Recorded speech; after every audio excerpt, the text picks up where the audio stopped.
Hello, welcome to Sunday Farm. I'm Stephen Watson, here with today's Tàijíquán Tip. Today's tip is about giving advice to a beginning student.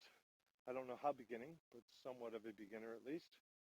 And consider the advice that you might give to a beginning student from a different art, let's say, who's coming into your art from a quite different art from your own. So it's pretty clear that you're going to have some advice for them, like, oh, here's how we do it, or here's what's different in the Chinese arts, or here's what's different in Tàijíquán, here's what's different in our style.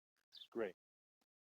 But we could probably start by presuming that there's some value in their art, in their previous practice, in their history, in their lineage, in their school system, in their style, in their part of the world. And so today's Tàijíquán Tip is for you to consider the advice that they would give you from their background, from their style, from their history in your art or your school or your style or your system or yourself.